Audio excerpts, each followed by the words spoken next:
Hello and welcome to the Overland Journal podcast. I'm your host, Scott Brady, and I'm here with my co-host, Matt Scott. And for this week, we are super excited to talk about the new 2024 Toyota Tacoma.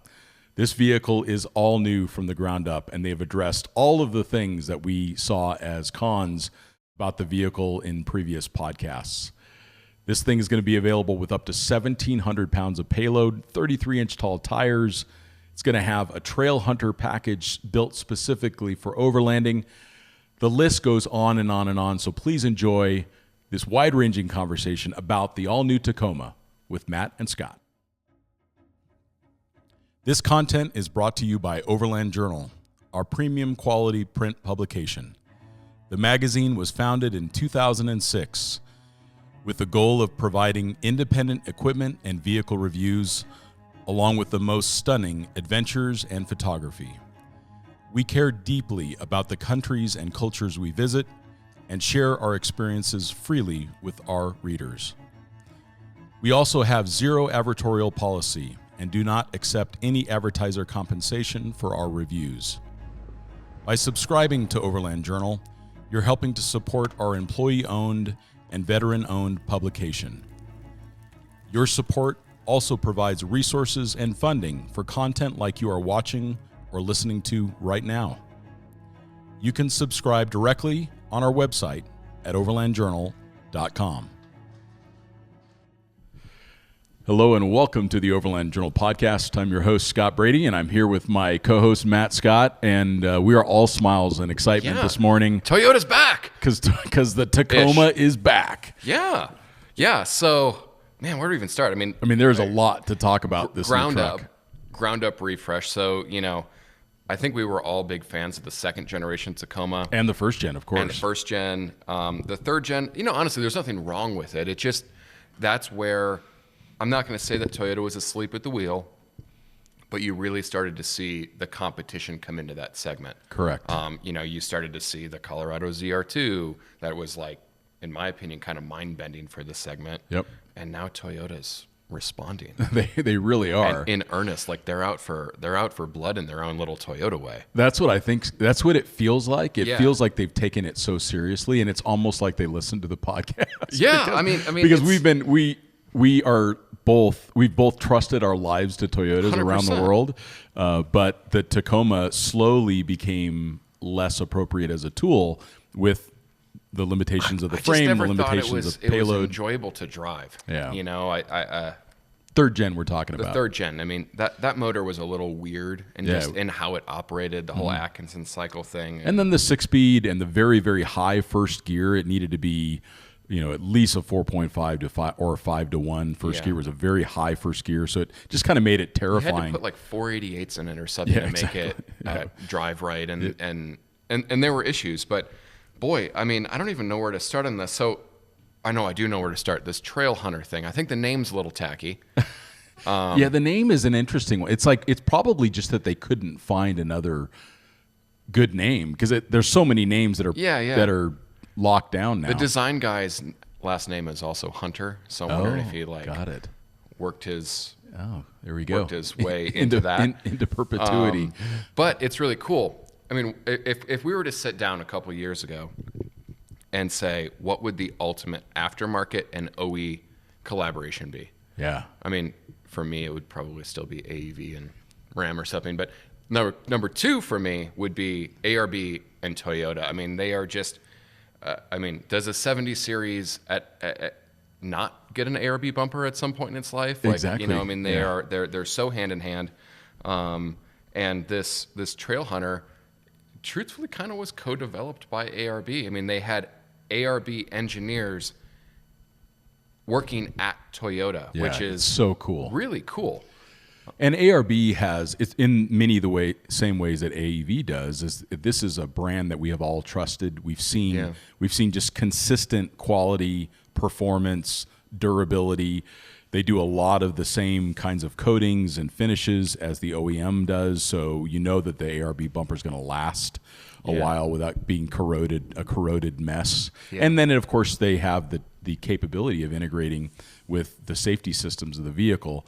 So you can see on this Trailhunter how much ARB is integrated. So you have actually labeled Old Man Emu suspension on the Trailhunter, which is so cool. Yeah. So, and then clearly ARB would have also been involved with some of the spring tuning, which this is one of the questions that we don't have answered yet based upon the information that we have. I have asked Toyota, and they kind of skirted the question in their reply. But we don't know what the payload is going to be on the Trailhunter. There is a lot of good things to talk about around payload with these vehicles because it's a huge improvement, but we actually just don't know where that one's going to end up at. But if ARB had anything to do with it, as far as the spring rates, it's probably going to be well suited to some higher payload numbers. Yeah, and I think it's really brave of Toyota to kind of split the market between the go fast desert crowd and the overlanding crowd. Because I mean, myself included, if you wanted kind of that somewhat factory prepped off-road truck, let's go down the lines of ZR2, Raptor, TRX, you know, they worked for the overlandy style travel, and it was nice to have those things done from the factory, but that wasn't their actual purpose. And there are so many people taking these desert trucks and trying to make them overlanders and throwing away all that suspension tuning and throwing away everything that went into it for the go fast side of things.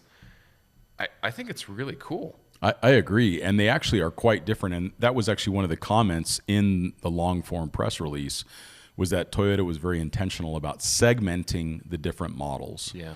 So they have an affordable SR model that you can get a manual transmission in. They have an SR5, you can get a manual transmission. You can even still get the extra cab, and that gives you 1,700 pounds of payload. There's some unanswered questions around that, like can you still get the TRD package? Yeah. They traditionally had like an option check of I want the TRD package, which gave you the rear locker, some slightly different shock absorbers and things like that.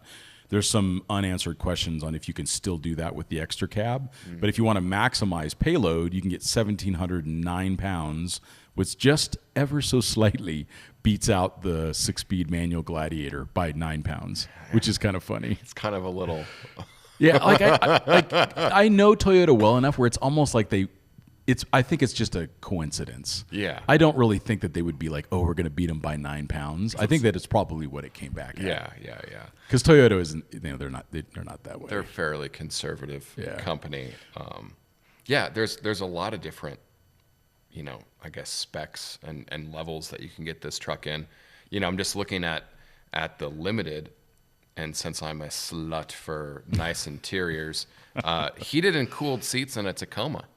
Well, and it even gets more interesting because you can get it with the iForce Max with an all-wheel drive transfer case. Oh, that's kind of cool. So you end up with this luxury mid-sized truck that has, think of your kind of, especially with the iForce Max, where you have the advantages of it being a hybrid at high elevation. Yeah. So you got your ski mountain, ski town, you got your heated seats, you got your heated steering wheel, you've got your all-wheel drive, you got 465 foot-pounds of torque, I think is what it is. This is the large leap forward that we've been hoping and praying was coming from Toyota. I mean, it would have been very bad news had they taken the third gen and thrown a different motor in it. Yeah.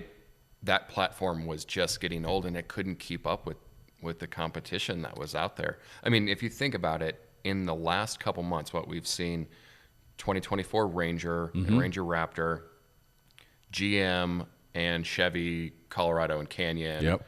And then this. Yeah. I mean, people are like, this segment is really, really heating up, and I think that's really cool.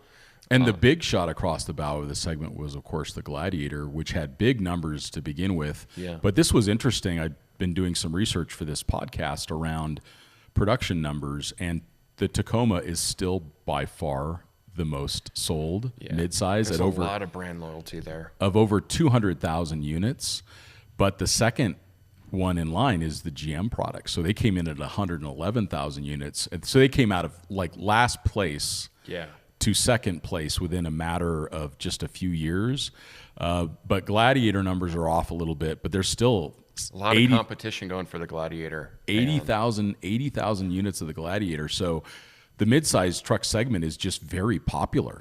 And there's a lot of great capability in it now too. I'm very excited to see what, I know this podcast is focused on the new Tacoma, but we know that there's upgrades coming to the Gladiator in the next couple of years. They just announced that they're going to do the 2-liter 4xe powertrain, which I think is really cool.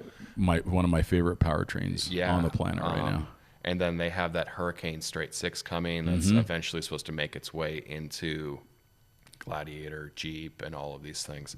Really, it's going to be really fascinating. Yeah, I mean, like, what a great time to be alive as an Overlander. I mean, yeah, we're getting mid-sized trucks with some payload. Yep, and I think that one of the things that stood away from me when I read all of this on the new Tacoma is it feels like we're finally getting the Hilux back. Yeah, and I'll explain a couple reasons why that's the case. So this vehicle is built on the new F Series platform, which is what they build the Land Cruiser on. Yeah. This is going to be redimensioned, of course, for it being a narrower vehicle, but it is an extreme duty frame that it's fully boxed, has additional frame members, cross members. So you're going to get away from that frame limitation that we've had with the Tacoma for so long. It's also going to have disc brakes in the rear. It's going to have heavier duty axles. You can see it in the photographs. These are heavy duty axles. I'm very interested in this kind of parts swapping environment between Tundra, Sequoia, Land Cruiser, Tacoma now. And you had an interesting comment earlier about these wide track Tacomas. Yeah. So TRD Pro and Trailhunter, I guess it's important to say that we don't have all the information at this point. We're recording this a couple days before embargo lifts. So some of this is interpreting what we're seeing, and it should be taken as opinion or speculation.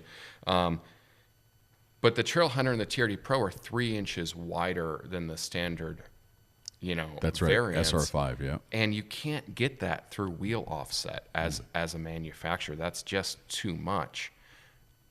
It really makes me wonder if these vehicles are getting the Tundra front end on it. Are they getting a Tundra rear axle? Because then you're thinking gross axle weights for the rear and actual payloads and things. Maybe they could feasibly actually get some decent payload on this thing. It would have to be wider front control arms. So if you've got a narrower frame overall than the Tundra, and then you put the Tundra axles and control arms on there, you end up with this slightly wider version of a Tacoma. Yeah. So I think your thoughts are very. It would be interesting. I mean, we've seen that happen in the aftermarket. Like you could take the Titan stuff and swap that onto the Frontier. Mm-hmm. It would all maybe seem to work. I mean, heck, you could do that on the Land Cruiser too, where you take the Tundra front control arms, put them on the 200 series Land Cruiser, and it was like a factory long travel kit. That's right. Like that's interesting. I think while we're on the subject of this Trailhunter, it doesn't have an ARB front bumper. It has an ARB rear bumper, and they really hype it up, and it looks great. It does, and the recovery points. And I'm gonna give them some grace on this, and I think that everybody else should too. It is really, really hard to get, pedestrian safety in certifications for this kind of stuff. Like you have to be looking forward and having reserve capacity for the legislation that maybe manufacturers know is coming. Mm-hmm. So we knew that this Trailhunter concept was kind of coming out. In my mind, I'm like, it's going to have the ARB bumper on the front. Well, I think you just do that aftermarket and you throw away the plastic bumper that's on there, which does look different and kind of cool. And given ARB's involvement with the package, they probably already have it in boxes ready to go. Probably is. So we may even see it at the Overland Expo this next week. The rock rails look pretty cool. And they're frame mounted, so they're very durable rock rails. So I mean, it kind of. Do we want to kind of go through the Trailhunter specs? Yeah. Why don't you? So it looks like that the Trailhunter is only going to be available in the iForce Max. You're going to get maximum fuel economy, but you're only going to get the automatic. So you're not going to be able to get a manual transmission. The one thing I found most interesting, and there's a bunch of nuggets kind of deep into some of the copy on the press release, but you can get the Trailhunter in a double cab long bed. So that's going to clearly be the Overland variant. So you have a 6-foot bed for a full length go fast camper or some other lightweight camper system. You're going to end up with a lot of storage space overall. You end up with 2.5-inch diameter Old Man Emu monotube position sensitive shock absorbers, and they do have piggyback style remote reservoirs on them. You've got the Trailhunter forged aluminum upper control arms. They're bronze colored. That's what I was laughing at. Then you have a locking rear differential, super key. This is a big update. Oh, I know what you're gonna say. Yeah, say it. Front swaybar disconnect. I know, it's such a big deal. I should say that in a sexier voice. Front swaybar disconnect. There you go. More slowly, Matt, slowly. But it's like what we just tested on the new Grand Cherokee, where you have this driver activated front swaybar really disconnect. cool. And this is what's interesting to me is I suspect that this is only going to be available with the 5-link rear end. And what we saw on the Tundra was less articulation out of the rear end with the 5-link than we saw with the leaf springs. And that's because of the positioning of the shocks. The shocks are positioned outside of the frame, which limits packaging. And because it's further outside the frame, they'd have to be much longer in order to provide the same amount of articulation. So you probably have less articulation with the 5-link rear, which means they had to address it somehow. Yeah. And they did it by adding the swaybar disconnect in the front, which, according to the literature, says you get a 10% increase in ramp travel index. And I think that that's super cool. It also Super just cool. And it should ride a lot better, too. I think less that's head toss. having experienced this on Jeeps that I've owned, that's the real, ticket thing here. Ride quality improves. 4-wheel drive, boom, turn that front sway bar off, and it's just, when you, as an occupant, you can feel it when you're off-road. You're not getting tossed around. Yeah. It makes a big difference in off-road ride comfort. So auxiliary DC switches is kind of cool. Yeah. We've seen that historically from, I think Ford really was the one that led that. Mm-hmm. Then Jeep and Ram and all of those guys came along. Super cool because, like, anybody that's modifying their truck, lights, whatever, can take advantage of that. And, Sure. and I really support it because I have seen too many trucks burn down from sketchy wiring, and that's really started to change in this S-Pod Switch Pro trigger system kind of era, and I think that those things are fantastic. I just noticed heated and cooled seats on Trailhunter and TRD Pro. Mm-hmm. It's just kind of a nice thing. It is. I mean, yeah. Like, you think that cooled seats are ridiculous until you try it, and you're like, oh my god. I'd almost rather. Living in Arizona, cooled seats are they're so a big good. thing. They're so good. Well, and 33-inch Goodyear Territory tires, which I have found to be a nice hybrid tire. They're not. Yeah. They're kind of mud terrainy. They're kind of all terrainy. They're really a nice balance, and 33 inches in diameter. The one thing that's a little bit of a is the 18-inch wheels. Yeah. So we've talked about this on the podcast before, but you want the tire wheel package to be as close to as possible, the tires being twice the diameter of the wheels. So with them being an 18-inch wheel, you would need to have a 36-inch diameter tire in order to hit that optimal balance. So it could be something to do with the brake packaging. It could be something we're not that's sure. Also solvable in the aftermarket, right? And hopefully so. 17-inch wheels are a better choice. I can see the 18-inch wheels on the TRD Pro because it's very much a go-fast truck now. It's the brakes, right? And we're probably seeing a lot of Tundra components. Mm-hmm. Again, this is very early days. Yep. But I would have to think Toyota has this history of, parts sharing and not redeveloping products that are already developed. Components, I should say. Heads-up display too. You liked the rigid white amber switchable LED lights. Yeah, that was I think interesting. that's super cool because the yellow is obviously nice for when it's severe fog, or rain, even. or whatever. I mean, you can have a little bit of individuality there, and it's just I think it's just a different chip that goes in there that is switchable. So I think that's a kind of a cool innovation, and it does come. Actually, I would love to see that stuff more in the aftermarket, and it's cool to see that happening here. Yep. So I'll definitely be watching Rigid. And then there's an integrated LED light bar in the grill. the Trailhunter has the frame-mounted rock rails. It has an ARB steel rear bumper. The recovery hooks they look to be full gross vehicle weight rating, if not higher rating. Yeah. It looks like they run down the frame members, so they've got to be and it looks strong. like they're super heavy-duty ARB aftermarket recovery points, which have been legendary for quality. Yeah. The bed utility bar, not really digging that. You can see it in the photos. We'll put those into the podcast, but Oh yeah, kind of TRX. Like Yeah. it's very like 90s. I get it on the TRD Pro, but it doesn't make any sense on the Trailhunter. Yeah. So that would end up being. I did removed. read that they're going to have a kind of that Baja bar style thing, and then they'll have a full length option. Oh, that's an available. option. But think about this. Like, if I was, I am in the automotive aftermarket for work. I'm looking at this and I'm like, yeah, people are probably still going to mess with them, but we're getting a truck that out of the box. Like, I mean, from the dealer, you can get an engineered bed rack, just all of this stuff. Yeah. I mean, there's. And put it all into your payment, put it all into your warranty. Yeah. I mean, it'll be interesting. I mean, definitely, from, people that we've talked to on the OE side, like they recognize how much money they're losing by not having that stuff, go out of their door versus, the aftermarket. And We're seeing them do it. Yeah. Across the board. Like, I'm looking at this and I'm like, boy, like Tacoma 33s, like, yeah, maybe 35s and a little lift and whatever, but like, do you actually need to anymore? Not really. Does it become more of a matter of personal styling at that point? Maybe. On Jeeps, that's still very much the case. Yeah, but yeah.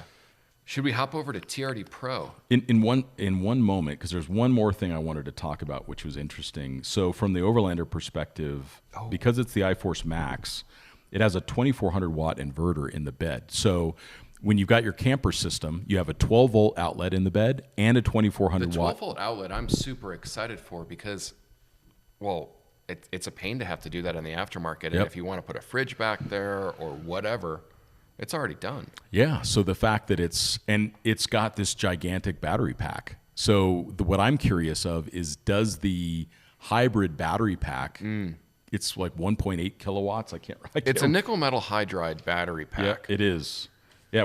It's a 1.87 kilowatt hour. I think that Jeep's doing that on the 4xEs now, but it's AC only.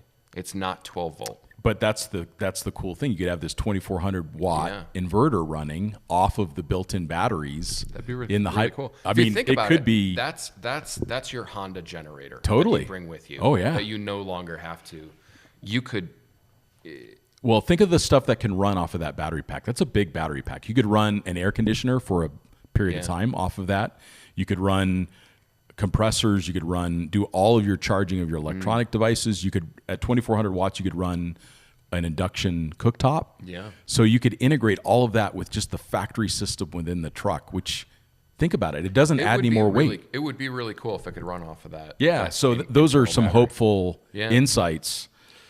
So now you're digging the TRD Pro a little bit. Well, actually, the thing I just noticed too is integrated high output air compressor in the bed. Yeah. On the Trailhunter. Again, it's like one less thing that you have to do. Just buy the thing and go use it. Yeah, exactly. The TRD Pro.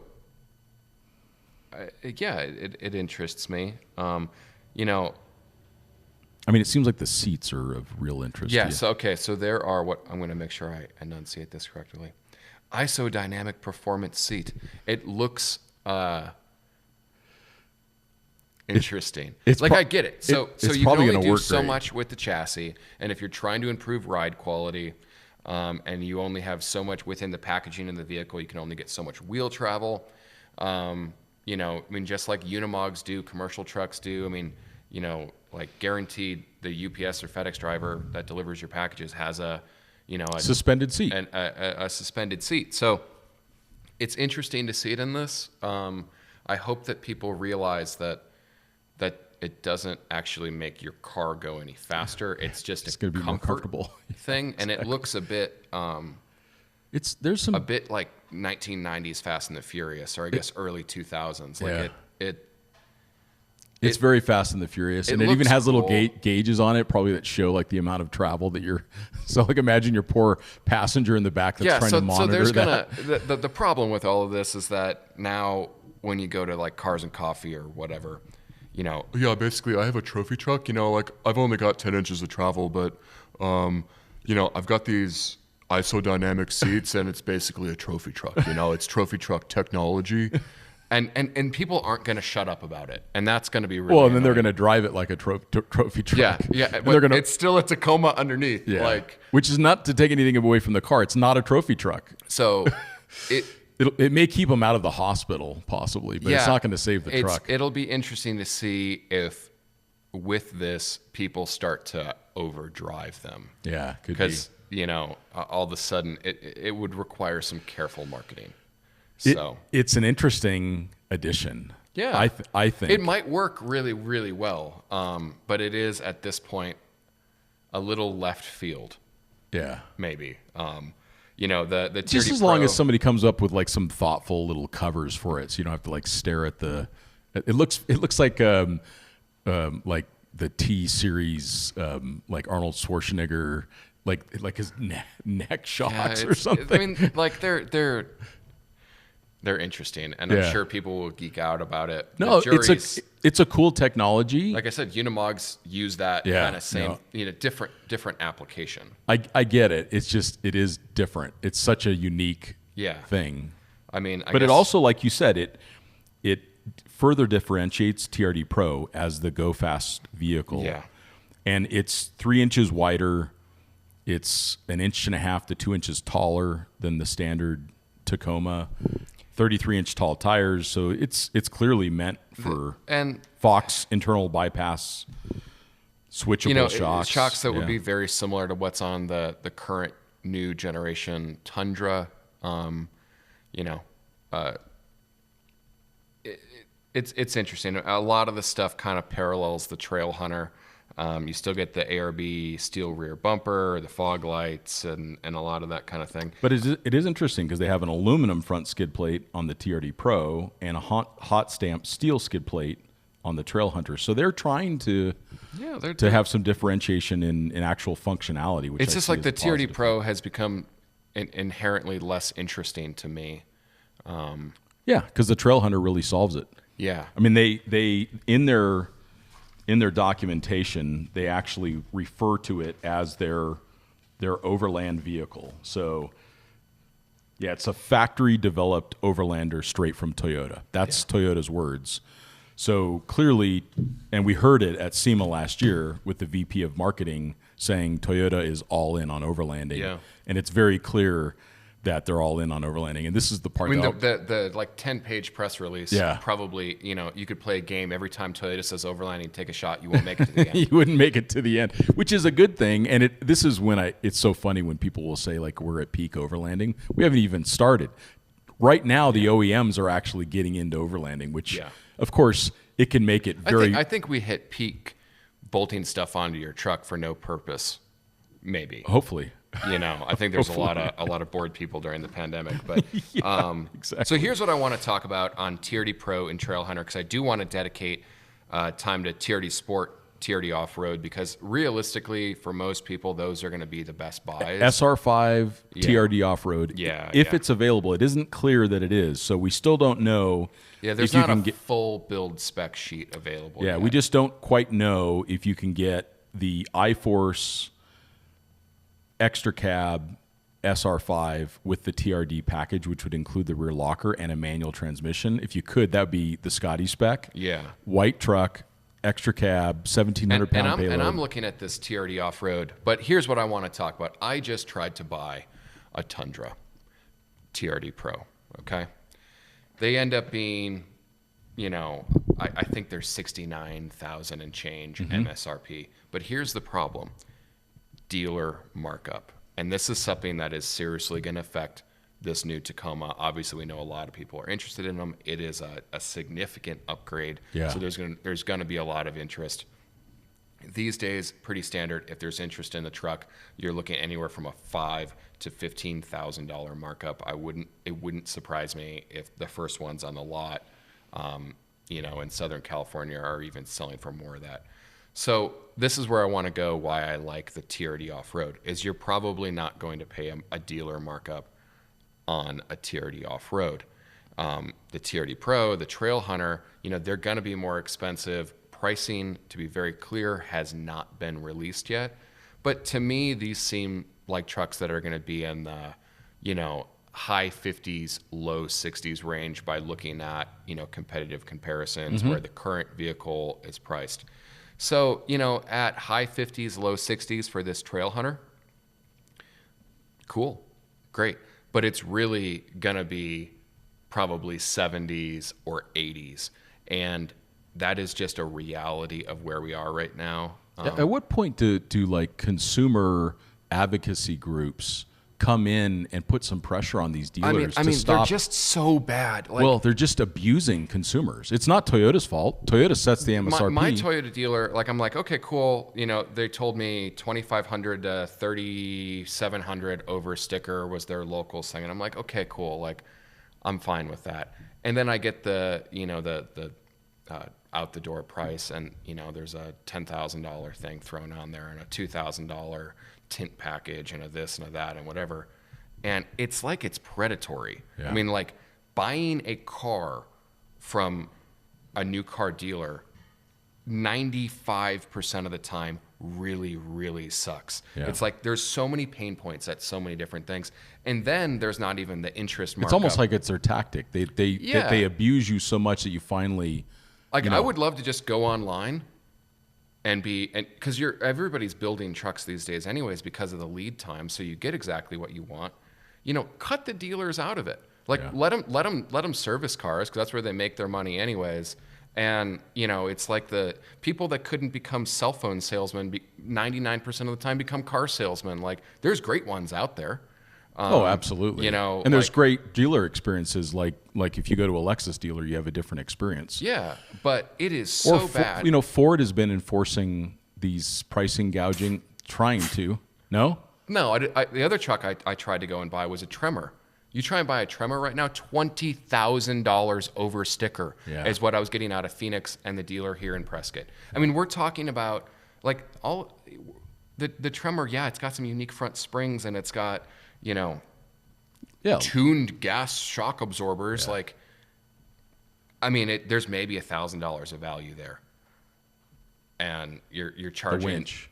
Yeah, the winch is $3,999 aftermarket. Got it. Fitted at the dealer, not on the assembly line. My point being is, at MSRP, these vehicles can be great value. I think. To have it just all done is really, really cool. And then you make your little tweaks and stuff from there.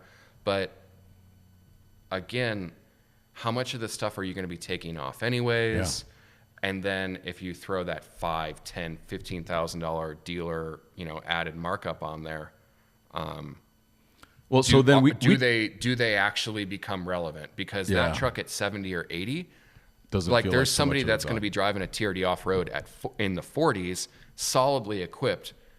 And then you ask yourself, is it worth $30,000 or $40,000 extra? Yeah. Because that's what it ends up being. And again, we don't know final numbers, but if Toyota's listening, that's going to be a pain point for consumers. Well, and what we can do on the podcast, because of the size of the audience, if anybody knows of a dealership that doesn't gouge their customers, that sells at MSRP for a Toyota dealership, let us know. Yeah. We'll put it out there. We will gladly support that dealership.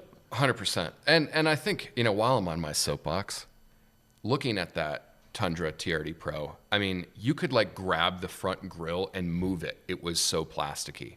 So I really, really hope that with the Tacoma, they have listened to their traditional customers who are saying, oh man, the styling in that's a little bit weird. The build quality is a little bit weird. For the first time, we're seeing Toyota having reliability issues when they launched it. How much of that is just pandemic, supply chain, chaos, whatever? I don't know. But, any reliability issues these are going to be short run for Toyota. I hope so. Yeah. But these vehicles are getting up there in price. And again, when you throw the reality of the current market with these dealer ADMs, I hope that the build quality is worth the squeeze, that they're asking for price, because I know that a Gladiator, for example, the build quality is actually really, really good on it. I know on the, the Chevy stuff, the build quality has improved hugely. Hugely is not a word, but we'll see. And then they've also done well on some of the reliability rankings recently. Yeah, GM exactly. has. So people are nipping on the toes, interested to see where it goes. But the Tacoma that we're looking at right here is, I'm looking at the photo of it right now. That I'm thing so is excited. It's just, listen. raised air intake. It looks like a Prinsu style rack on the top. It's like 33-inch tall tires, skid plates, rock rails, lockers, like sweet. Like everything that seriously, you would need. Seriously cool. I know. But I do hope you're right. And I think this is the way that I feel too. I really hope that we can get that 1,700-pound payload, extra cab, SR5 with a locker and a manual. Please, Toyota, give us the Scotty spec. That's the truck that I want. So let's go on to this TRD off-road. Okay. I'm going to read some of the specs from the sheet. It gets the iForce engine as standard. So we actually really haven't talked about that. The iForce Max. Oh, no. Are you saying TRD off-road? TRD off-road, okay, got it. So 278 horsepower, 317 pound-feet of torque, and a manual transmission is available. To me, that's really exciting. Super I love exciting. the idea of kind of that base Tacoma that's just charming and cool and works, and you can take it anywhere. You can get the iForce Max. That obviously comes with the 8-speed automatic. That gives you more power. That's 326 horsepower and 465 pound-feet of torque. It's worth noting you lose a couple horsepower and a couple pound-feet of torque when you go to a 6-speed manual. Yeah, just a couple. Yeah. It's not that big of a deal. It's probably tuning related or something like that. TRD Off-Road gets you, for the first time, remote reservoir shocks. Bilsteins. Again, for most people, that's kind of cool, but you're not also then paying a bunch of money for, the Fox stuff. If you don't need it, If you don't need it. Yeah. Although I will say, if the TRD Pro and the Trailhunter do come with those wider front control arms and wider rear axle, that could maybe steer me towards those vehicles, but sometimes you just don't need the wheel travel, and you don't need the width. I wouldn't want the width or the wheel. Because then you're talking full size truck in a mid-size platform, which is, believe me, the amalgamation of parts really cool. Available 33-inch tires on the TRD Off-Road. I think that's really cool. 17-inch wheels, you can get that on 17 the TRD. or 18s. Electronic rear locker, front stabilizer bar disconnect. It just seems that to me, yes, the Trailhunter is cool. The TRD Pro is just kind of a continuation of a model that we already know. But this TRD Off-Road has all of the exciting kind of elements to it. Yep. Man, that's except for the only thing that throws me off is it just says double cab only. And it's like, can you get the TRD Off-Road in the extra cab? Well, right here it says double cab only. Yeah, I know. So see, for me, for dog people, double cab's it's the only consideration. My thought is, can you just option in the rear locker? Can you just click the option for the rear locker on an SR5? So extra cab. I think, it doesn't say it on so on the SR5, it looks like the only way that you can get the multi-link rear suspension, so the 5-link, it's going to be Tundra, Land Cruiser-esque, is on the double cab. Yep. So I do like that they're still offering, the landscaping truck. Yeah. I think that's really... That's the truck I want. That's really I want cool. the manual transmission SR5 extra cab.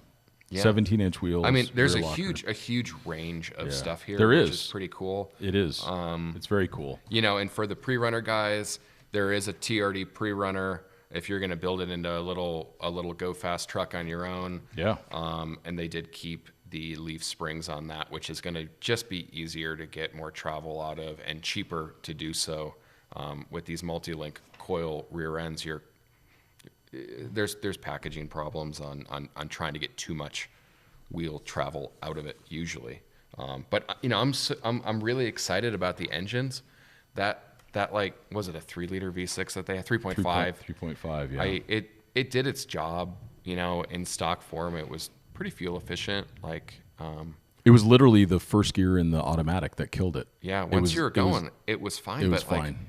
I mean, I'm so excited that the aftermarket's huge for the Tacoma, and I like messing with stuff. Yeah. And, you know, I can't help to think, but, you know, Cobb or some of these engine tuning companies, you know, with Toyota being fairly conservative, 2.4 liters, producing 278 horsepower. Boy, like, yeah. Imagine some bolt-ons that could get you reliably 30 or 40 horsepower. Now, again, or you just do the iForce Max and you're at 326 horsepower. That's crazy numbers. Those are crazy numbers out of a midsize. Yeah, crazy numbers. Yeah. I mean, I guess they have to because this EV wave is coming, and you know, I mean, look at the Rivian, like 0 to 60 in 3 seconds or something, right? Electric is just really quick. The one thing that I noted was with the iForce Max that the torque is nearly double what the outgoing Atkinson cycle motor is. Yeah, like that's incredible. It'll be good, and you know the Tacoma, we're obviously really big here on sticking within that gross vehicle weight. We know through experience that is where vehicles perform the best. Well, it just keeps you from getting in a bunch of trouble if you get in an accident. But people do overload the crap out of their Tacomas, and historically speaking, they take it. You know, I mean, anytime you see a slightly built Tacoma with a 4-wheel camper on the back, they're probably, you know, 50 to 100% over their GVWR, and it just works. Yep. So now we're getting, in theory, a redesigned, stronger chassis, shared with Land Cruiser, Tundra, etc. More horsepower, more torque. Bigger brakes, like all of these things that they're addressing it, like handily addressing our feedback for sure. I am so glad that I don't have to make the Tacoma the butt of my jokes anymore. Now, I don't know about Tacoma people. You know, they'll. No, they're the nicest people. Some of them. You know, you just don't. I don't know. There's gonna be a guy out there that's gonna tell you about his isodynamic performance seats, and that's all. But that'll be a new customer to Toyota. That was not like a traditional Tacoma buyer. Yeah, that'll be. I mean, they're not making STIs anymore, so you know that whole crowd's going. Well, so let's talk about payload real quick. And towing. So the maximum towing has now moved to 6,500 pounds. Yeah, which is going to meet the needs of most towing requirements. It is less than some of the competition. So Gladiator's 7,500 pounds, and it's super important to remember too that towing capacity, payload capacity, like all of these things, while we like them, they do actually inhibit a bit of off-road performance. You're attaining that through larger rear axles, which have, you know, bigger ring and pinions, which means less final ground clearance, and, you know, less articulation usually. Less articulation.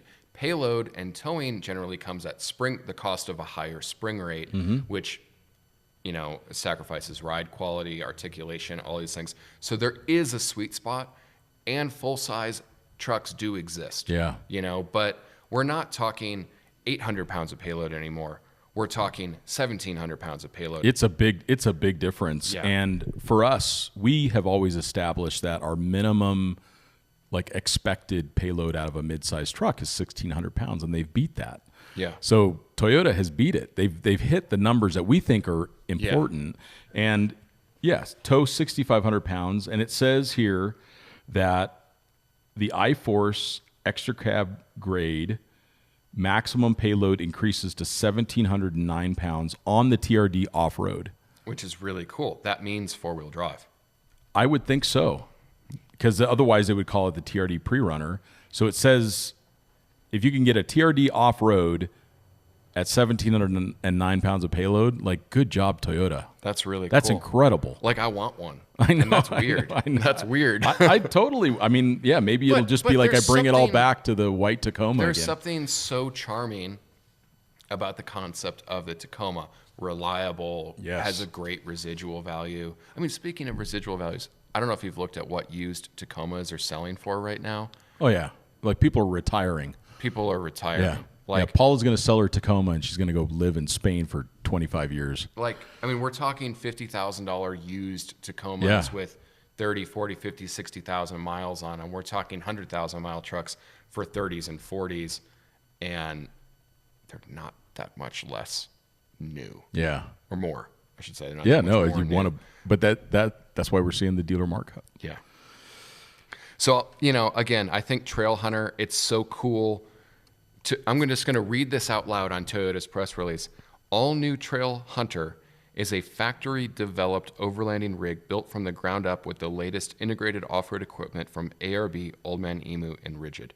That's really cool to see in a Toyota press release. No doubt. Because this is historically like a company that has been very conservative and, kind of gave everybody what they needed, not what they wanted.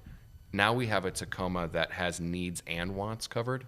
I mean, Matt Scott just says he wants one, so that's saying maybe. something. We'll see. I mean, I love the idea of a small little truck because trucks are getting so big that they're getting really, really hard to park. I mean, if you drive it every day, you'll know what I'm talking about. Like, try and park an F-250.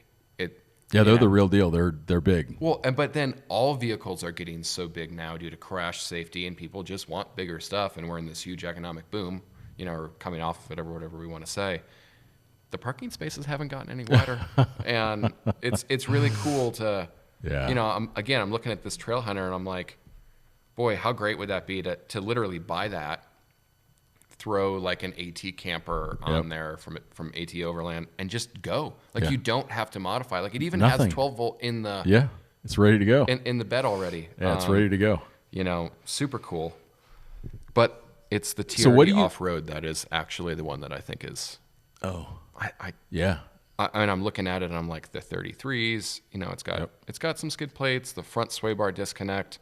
It's got a lot of the gadgets with that multi-terrain select that honestly I don't really pay that much attention to. Boy, that seems like a really great kind of realistic option. Yeah. That should be pretty popular. What do you see for potential downsides, cons? I'm worried about build quality, to be honest. A lot of the touch points on the new Toyota truck stuff, just I hope that they're meeting the competition in that area. I mean, I know you can't have everything, but the build quality on the Tundra that I was looking at wasn't.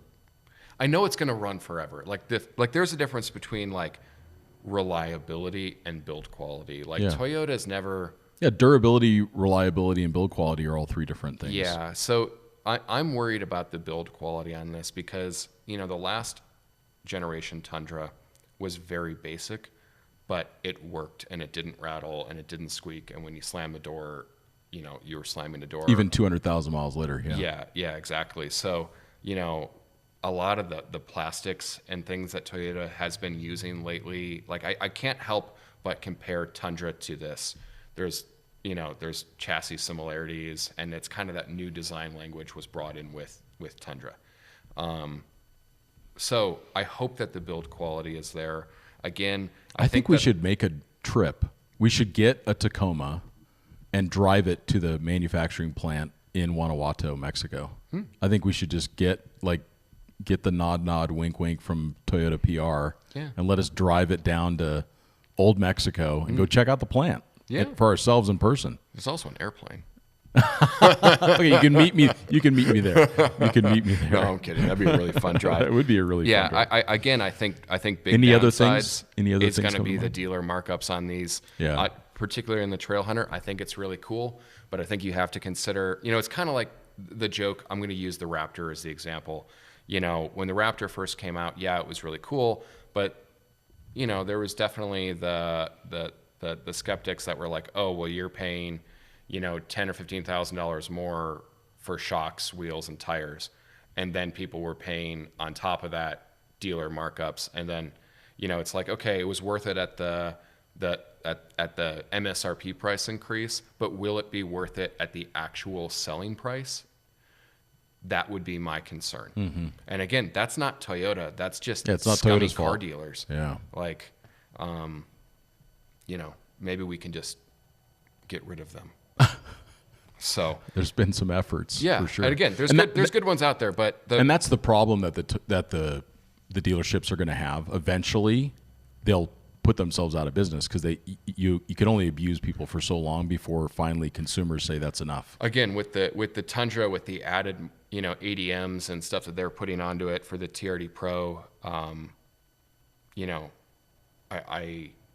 I don't know if I'll follow through, but I was so frustrated. I went and I put a deposit down on a Rivian because there's so much more truck there for actually the same amount of money. Like, and you get the experience of like it can be delivered here to the office. Yeah, and it's done, and I don't have and they'll to walk deal you with through the any truck. drama. Like, Nothing. I don't have to get forced into the finance office where like, you know, another weirdo is going to try and fleece me for 5 points over their buy rate. Oh, by the way, car dealers do that. So if you're getting like a 5% interest rate, there's probably 2 or 3 points that are on the table that they're making. So there's just all of these pain When you buy a points. Rivian, you actually talk to a banker at Chase. Yeah.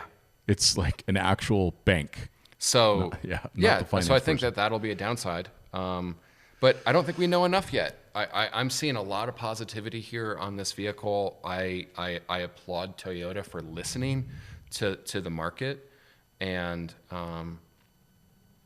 it's gonna come down to build quality for me.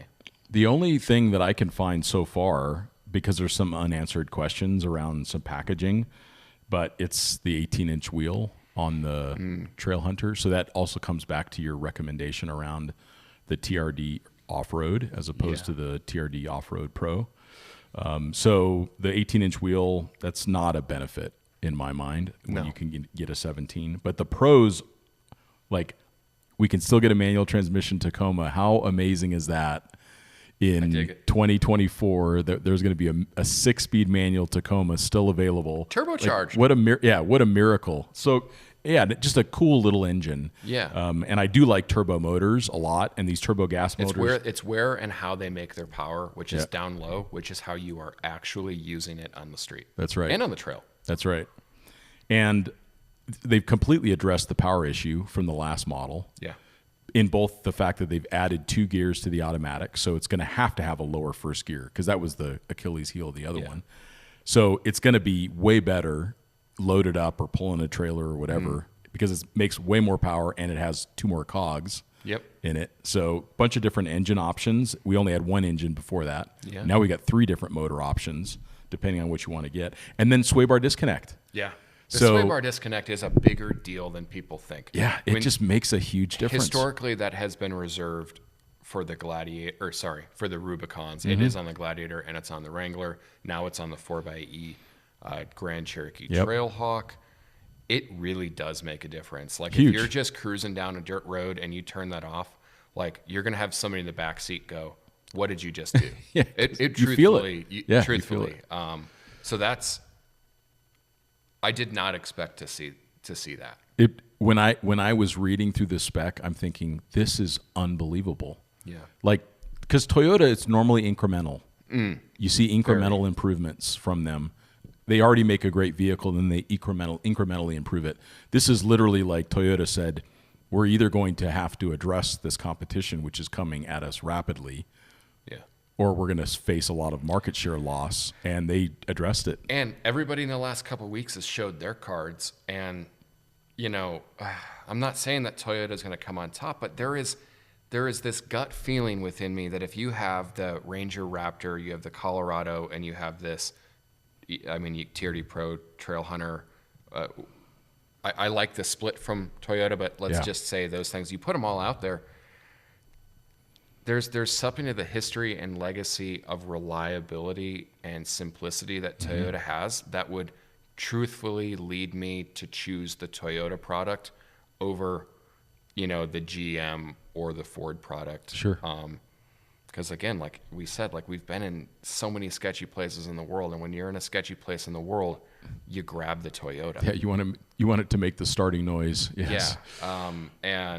But what'll be interesting is not that the others won't be great options. But to your point, none of this stuff is proven out yet. Yeah. But Toyota does have the legacy of reliability that we should be able to continue to see.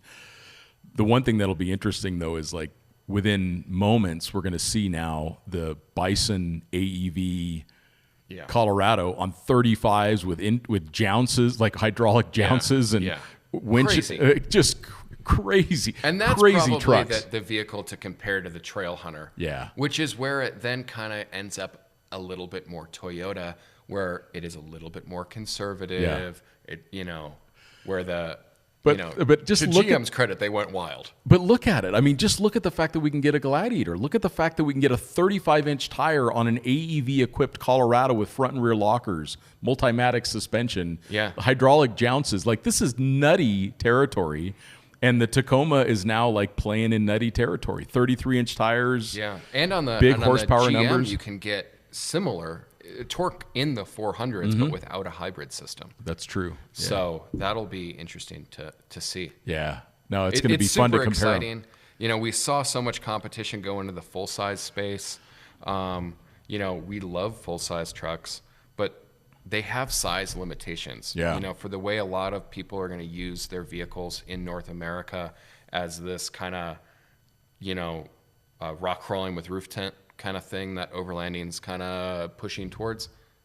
This is really an interesting vehicle for me. So. And nice job, Toyota. Yeah. Like, this was fun to talk about. Yeah. I have to find a new person to make fun of. Just make fun of me often. I like that. I'm too nice. Well, there's plenty of things to make fun of me about, though. Yeah. I mean, start with my barber. All right. Well, that was so fun to talk about the new Tacoma. We thank you all for listening. And seriously, if somebody knows a Toyota dealer out there that is not gouging customers, please let us know.